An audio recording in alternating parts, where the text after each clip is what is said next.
Today I'm heading back to Canada after a month in the UK, but first I am stopping by in Amsterdam. My October started with a 7-hour layover in Amsterdam, where I got to do some exploring and of course a bit of yarn shopping before arriving back in Canada, embracing the autumn and getting back to my works in progress. So grab your project and a hot drink and join me.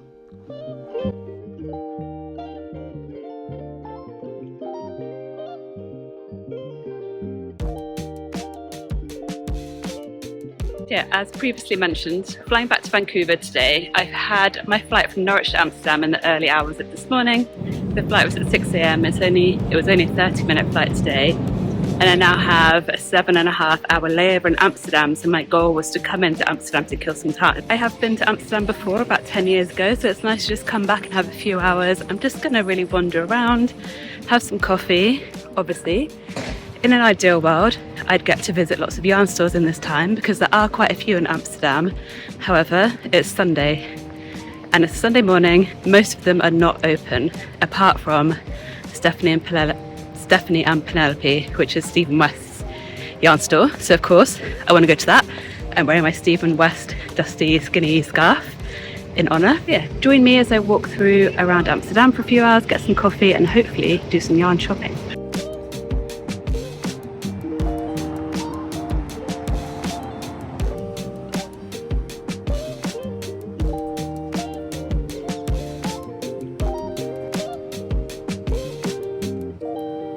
I'm actually pretty exhausted. I didn't really get any sleep last night. It was that thing where you know you've got to get up really early, so your brain is not letting you sleep and it's just counting down. If you go to sleep now, you're only going to get this much sleep. So I think I had about 2 hours. So on my flight at the airport when I was going to Norwich, I felt so tired. I thought I maybe didn't want to come into Amsterdam. Maybe I'll just find a hotel nearby and sleep or something. But I'm actually really glad I pushed through and did this because now I'm here. As soon as I stepped off the train, I got very excited to be somewhere that I could explore that's not completely familiar to me. It's been a long time since I've been here, so I can't remember my way around or anything. So I'm just wandering around, having a look at the map, following some streets and seeing where it takes me.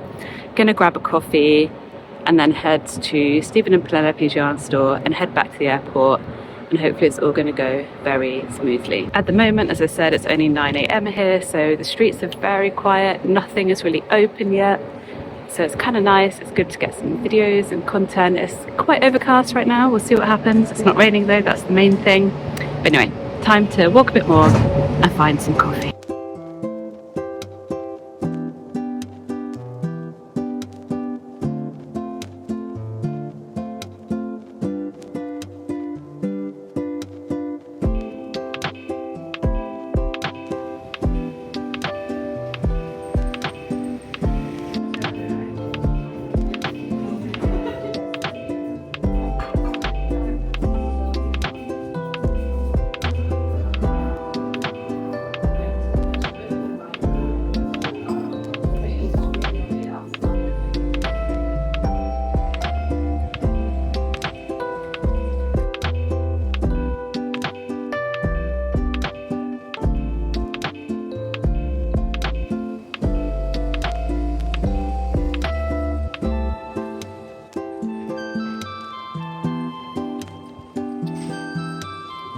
I got to the yarn store about 10 minutes before it's scheduled to open, so now I'm kind of just loitering around nearby until it opens because I really do need to kind of go in and out again to start making my way back to the airport.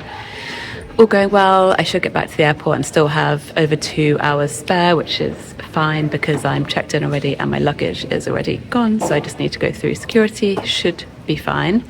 Yeah, I just caught a glimpse of myself. I can see how dark my eyes are. You can tell I've only had a couple of hours sleep and I've just been smashing it around Amsterdam the last 3 hours, but well worth it. I've had such a nice time just wandering around the streets. I've been walking through a really nice neighborhood this past hour. I sat by the canal to have some lunch and watched all the boats go by. Yeah, well worth coming in to kill that time rather than hang around the airport for 7+ hours. So yeah, just gonna wait. I don't know what I'm gonna buy yet, but obviously I'm gonna not walk away empty-handed.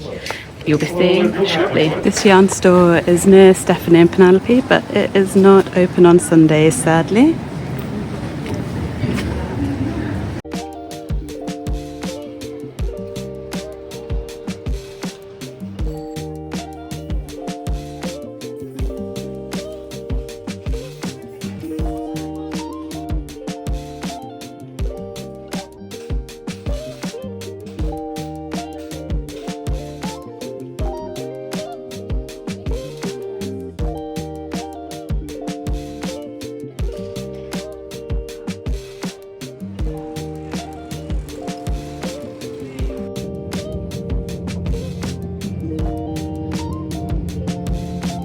I am back at the airport now, and I've got nothing left. My feet feel like they can't take another step, which is unfortunate because I obviously have to walk to the gate.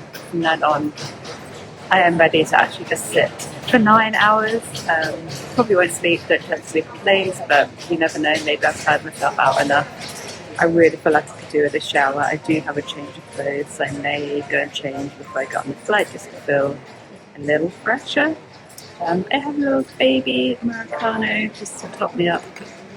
I'm just going to sit here for the next 45 minutes until I need to get to my gate.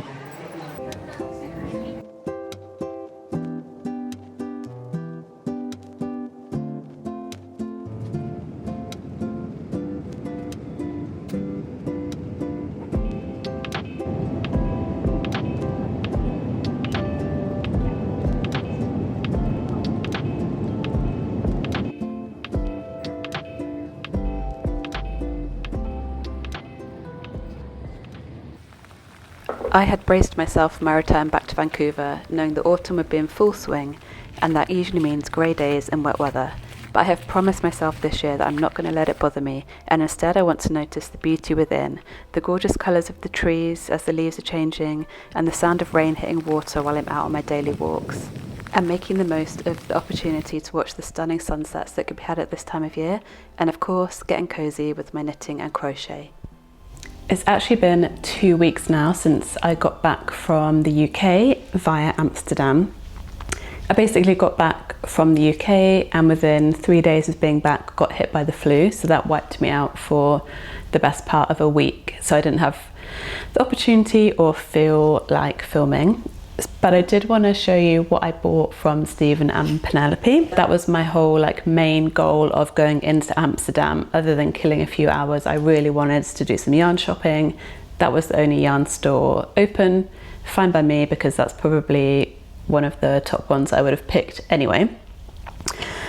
And I didn't do too much filming while I was in there because I just felt a bit awkward. I was one of the first people in there because I walked in just minutes after it opened, and I always kind of feel a bit awkward of doing too much filming, but hopefully I captured a little bit of the vibe. It's a fairly reasonable sized yarn store, obviously loads of yarn in there from all different companies.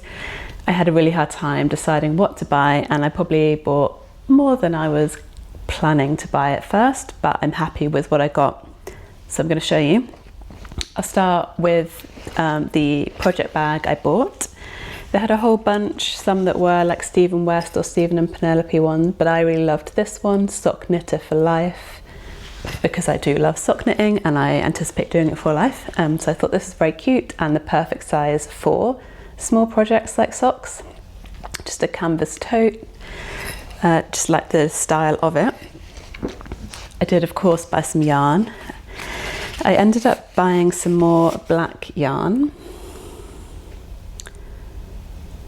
and this is some sock yarn, merino sock yarn. It's the colour Night. As you see, very black with a slight kind of tonal to it, so it's not a solid black yarn. It is merino high twist. It is 100% superwash merino, and this is Life in the Long Grass. It's a company I haven't heard of. It's a very soft wool. I actually don't plan to make socks for this. I have a design idea in mind for a top. Hopefully 2 is going to be enough for the design that I have in mind. I'm not sure when I'll get started on that, but I wanted to walk away buying something that was intentional rather than just for fun or a souvenir. So yeah, happy with those. And then the final thing that I purchased was just some stitch markers. And they're very simple, kind of pear-shaped design in a copper style, or pear, raindrop, sorry. I don't know why I said pear. Tear-shaped. And I just bought those because I found that I just keep losing stitch markers. I'm sure that's not a uncommon thing amongst us crafters, but especially because when I was back in the UK, I don't know, this is so tiny, are you going to be able to see it? It's super simple, nothing special. Anyway, doesn't matter. You get the idea. Yeah, I only took a handful back to the UK with me, and I feel like over the course of that trip, I lost almost all of them somewhere. Wherever I was like crafting, I seemed to just lose them. So I needed to buy more, and there's 20 in that little tin. What I discovered once I got on the train heading back to the airport and actually was having a look at my purchases, I saw that there's a few little freebies that were in this bag, and I think they must have been in the bag already, and I didn't realise when I picked it up because I didn't notice anyone adding stuff to this bag when I was at the going to pay at the checkout. So the little freebies they have, which is always fun, are these School of Sock stickers. It's a really fun, cute design. So like those, I'll find a notebook to stick them on. A little mini travel wool wash from Soak, which is really handy. I actually already had a sachet of this knocking around in my bag that I took to the UK with me and ended up using because I did make a couple of things to gift while I was there, which I'll kind of show you in a bit. So this is super handy to have, and I always take it if I'm going on a long trip in case I need it. And then the final thing that was in this bag was some cedar balls. So this little canvas bag has 4 of these cedar balls in them, which is actually perfect. So I think if you didn't know, I actually had to double check when I saw these in the bag. These you can add to wherever you store your woolen makes, and then it helps to keep the moths away. It's made with cedar, and apparently that's a bit of a deterrent to moths. So the idea is to place this bag in with wherever you store your wool, in your closet, in your drawers. And I'm actually really grateful to have these because I recently transferred all of my woolen hand knit and crochet stuff into a basket that I have, just like a rattan basket, and I was a little bit concerned about moths getting in. I haven't seen any in this apartment, like touch wood, but it's kind of been on my mind, so I'm happy that I can like place this in that basket, and hopefully that will deter, should a moth get in, that will deter anything from happening. I mean, maybe it is more sensible to have that basket within my wardrobe as well, just for like super protection, but for now it is kind of exposed in my bedroom. So yeah, I was super happy to get these freebies along with my purchases. So overall, a very happy shopping experience, and I'm hoping because that kind of layover in Amsterdam was really fun. It's so close to my home city of Norwich. It's only a 30-minute flight. It kind of works out well to go back to Vancouver via that route. So I think in the future I'd like to do that again, hopefully on a non-Sunday, so that I can do some more yarn shopping there. It's such a pretty city. I'd kind of forgotten how pretty it is with the canals and the boats and the flowers, like the housing. It was just very pleasant to walk around, even when there was nothing open initially and there was no one else on the streets. I kind of just enjoyed that a lot. So hopefully I'll do that again in the future and get to hit up a few more yarn stores. I will say I didn't see Stephen. He was not there that day, so he didn't get to see my dusty skinny scarf that I was wearing for all of the kind of 5 minutes that I was in there before I had to like run and catch my train to the airport, but maybe next time. Something else to update you on in this October vlog is that wrap top design that I have been working on over the last couple of months. So I think in my last vlog I had finished one panel, and I then, once I was on my way to Amsterdam, started working on the second one to do a bit on the plane, and then actually once I was getting a bit better with the flu, I just worked quite heavily on knitting that because it's a fairly straightforward thing. So I've now completed the second panel. But I've got to say, I think I'm putting it in a bit of a timeout. I think it's not quite come together as I wanted. I'll show you, and it has been scrunched up in a project bag, so it is a little bit crinkly. But, so I have one panel, and it will go around. And then I have the second panel that kind of crosses over. But I think What I'm not completely happy with is that this crossover happens too high up. I'd ideally have had a bit more of a V.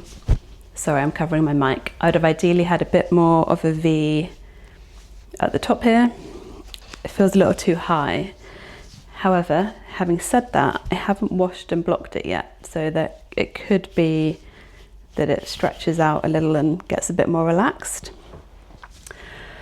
So I don't know whether to wash and block these first and see what happens before I start working on the final piece, which is the back piece, or kind of remeasure, rework it and do it again. I think I probably need to at least wash and block one of them to see what it does. I mean, obviously I did do a gauge swatch, but that's such a smaller scale compared to the finished piece.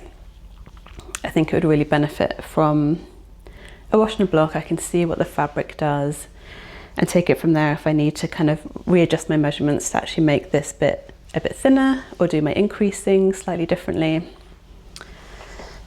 It's where I'm at. I feel like this is taking me so long, but I want it to be right because I think it'll be a really useful item to add to anyone's wardrobe, that kind of versatile piece of clothing, an extra layer that you can put over in the summer or wear in the spring. I'm just giving it a go, seeing what happens and sharing the journey with you. So I'll keep you posted. Maybe in November I'll have figured it out or have scrapped it and started again. I'll keep you updated. Actually, the other thing I'll share with you about this wrap top, because I want to share my kind of failures as well as any positives. So remember on that first panel when I was flying back to the UK, I put a lifeline on this project just in case anything was to happen when I was going through airport security. And then once I finished this panel, I did remove the lifeline. However, I did make a silly mistake, and the waste yarn that I put in was thicker than this yarn that I'm using to knit this.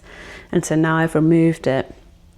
I can see, you can obviously quite clearly see the line where the stitches have been stretched or were just bigger through putting that lifeline in. And I do fear with washing it that is only going to get worse, and I'm going to get annoyed at myself that that line is there. This is obviously just a sample, but I was a bit annoyed with myself, and I knew at the time that that was going to be a risk, but I was in a rush and just, quite frankly, too lazy to try and find a thinner bit of yarn that I could use, and now I'm paying the price for it. But this is just a sample. If I will make another one if it's successful. But yeah, wanted to share that with you. If you're adding a lifeline, make sure it's a thinner piece of yarn than what you're working with. Okay, so my UK makes that I started, finished and gifted while I was back. I didn't do a proper sit down to talk about them and show them, but I did record this piece of footage at my sister's house showing them off. The first piece was this journey cowl, which is my own pattern. I knit this for a friend of mine who's going on her honeymoon to some Christmas markets and needed something to keep her neck warm. She loves black, so I knit it for her in black with West Yorkshire Spinners yarn that I got in Peter Jones in my London yarn shopping. My second gift knit was these vanilla socks that I was making for my sister. I showed them when I was working on them in my September vlog, also made with yarn that I got in my yarn shopping. The colourway is Pink Lemonade. I thought it was very fun. These were just super easy to make. I do love a vanilla sock, and my nephews were very cute and kept checking in on me, making sure I was going to get them finished in time. That other design that I have been working on that's like a very fun project is the baby blanket, where I'm combining knitting and crochet. I think, did I mention the baby is here now, but the blanket is definitely not finished. I took it to the UK, did not work on it at all. Coming back now, I've been picking it up again. It is really fun, kind of figuring it out as I go, but this is where I'm at, so you'll see how much I've got to go.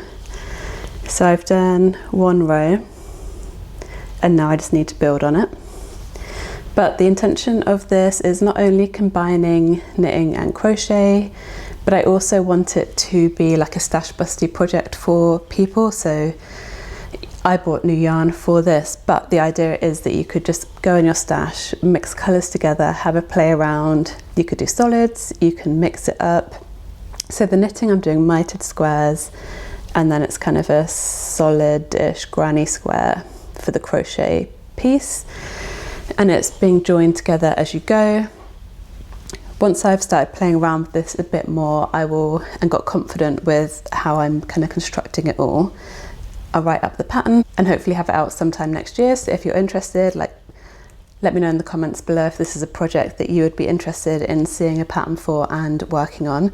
Obviously, I have been on my own stash busting journey this year and been collecting stash busting patterns throughout the year. If you haven't watched any of them, I'll put a link to the playlist below. But yeah, I wanted to start doing my own and thinking, what would I like to do and what projects have I done that I've enjoyed? What elements of that could I take and make my own? And I feel like you don't see too much knitting and crochet combined patterns, and I quite like that, as I can do both. So I wanted to try doing something like that. And yeah, I'm enjoying it a lot. But yeah, I've got a long way to go. This baby could be a teenager by the time I finish this. But yeah, I really like the colour combination. Very soft, perfect for baby, I think. And it's kind of a fun one to just sit making little squares. You know, each square is quite quick to make, so it feels a very satisfying project. I'm going to be working much harder on this going through the rest of this month and probably into November as well, if I'm realistic, because as I'm recording this, I've only got 1 week to go of October. So yeah, I need to move with that. But yeah, that's all I have to say for that now. I'm sure by November I'll have another update for you, hopefully a bit closer to finishing, but it's fun. It feels stash busty, even though technically not stash busty for me, but I kind of like that it's simple in terms of the crochet square and the knitted square are very straightforward, but it can be engaging by how it's constructed and the ability to kind of play around with colours and how you put them together. And you can make them all different if you want, or make them all the same. It's going to be completely like play it your way kind of project. I feel like I can always tell within myself when we are creeping closer to Christmas, and that is because my brain starts to fill itself with all the things that I want to make.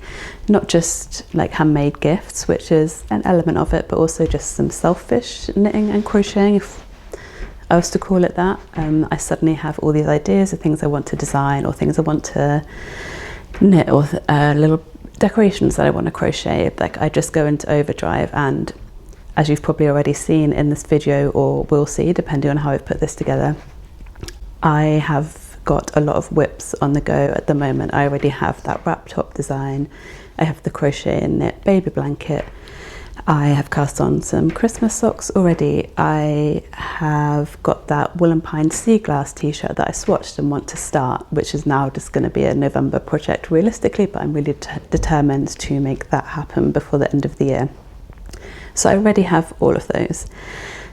But a few days ago, I just suddenly decided to cast on a new design, and that has taken up my whole last kind of 5 days. So I don't know if you have noticed a lot at the moment, there's a lot of fashion with these like oversized collars on shirts. I've seen a lot of it on TV and some YouTubers wearing these really lovely like cotton shirts that have these big oversized collars with like a frill or ruffle trim. And there's something about them that I really love the look of, and I was looking on Pinterest, seeing lots of sewing patterns for them, but not necessarily knitting ones, so I decided that I was going to do it myself. And I already knew when the West Yorkshire Spinners yarn, the solstice yarn that I purchased when I was in London going to Peter Jones, I knew that I wanted to use that for like an accessory design, but I hadn't quite landed on what that was going to be. But in the last few weeks, as I have been seeing these oversized collars and thinking I really love the look of them, and then not really being able to find a knitting pattern. I didn't look extensively, I must admit, I just kind of browsed Pinterest. I thought, why not try and design it myself? In my head, I was like, oh, that'd be easy. Let me give that a go. And so I have been going back and forth with it the last 5 days. There has been some hits and misses. I have started it, frogged it multiple times. I'm probably on my 6th round now, but I think I have cracked it this time. It's quite difficult to show you how far I've got at the moment because it's all stockinette stitch and it is quite curled up and needs a bit of blocking, but hopefully you're going to get the idea. So I started by doing the back piece, much like a kind of sweater construction that you might see, where you do the back first, and then start with the shoulders. Just try and get this right. And so I have the back piece, which is going to be kind of rectangular, but it's shaped around the neck, and then it's coming round the front to have this collar. I can't quite see with the lighting how it's looking, but you get the idea. And then I'm just close to finishing the second side. So they'll meet, I'll have a bow there, but I think it's going to look good. So I'm gonna, because it's all curled up, I do want to add some edging, but it's so curled up right now. I think what I'm gonna do is wash it and block it and pin it out first to kind of straighten these, but also it will show me the relaxed stitches that might make it easier to do the edging, because I did think if I do the edging now, it might become too tight and look a bit, it might just kind of scrunch this together, potentially, I don't know. But just to rule that out, I'm gonna wash and block this, pin it out, make sure that I'm happy with this side of it before I add the edging. And I think for the top piece, I won't have the edging there, but I might do an I-cord edging just to help stop with the curling. So that's where I'm at with it, and that has occupied my time in this final week of October.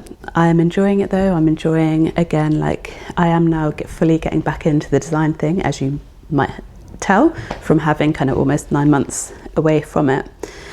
I'm now fully back in. I have lots of ideas that would probably take me years to get through. So I'm trying to kind of organize myself and how I actually want to go ahead with these design pieces, writing the patterns, etc. But if you are interested, as I probably mentioned already, any of these patterns, including this collar, if you would be interested in testing them or interested in buying the final pattern, I would recommend signing up to my newsletter, which you can find a link to below, because that will be the first place where I release a test call and announce the launch of the final patterns for any of my pieces that I design from now going into the future. So check that out. But yeah, let me know, is this something that interests you? I feel like I wanted to make it as an accessory because in my mind you could attach it to anything to change up an outfit even. Like I think it would be a great traveling piece as well. If you're wearing, I don't know, a black t-shirt throughout the day when you're exploring in a city or something, and you just want to put a little bit extra into your outfit to go out for dinner in the evening, you could attach this pretty oversized collar. That's what I have in my head. It's just an additional accessory to change something, make something look more like nightwear or dressier or something like that. That's what I have in my mind. So probably by November, I will hope to have completed this and be writing up to the pattern. So get yourself on that newsletter mailing list. Thank you for watching this week's episode and joining me as I travelled back from the UK to Canada via Amsterdam. I hope you enjoyed watching my little travel vlog and hearing about all my latest whips. If you're interested in following along with my journey through all my new pattern designing, please make sure to subscribe to this channel and give this video a like so other people can see it. Thank you for watching, and I will see you next time.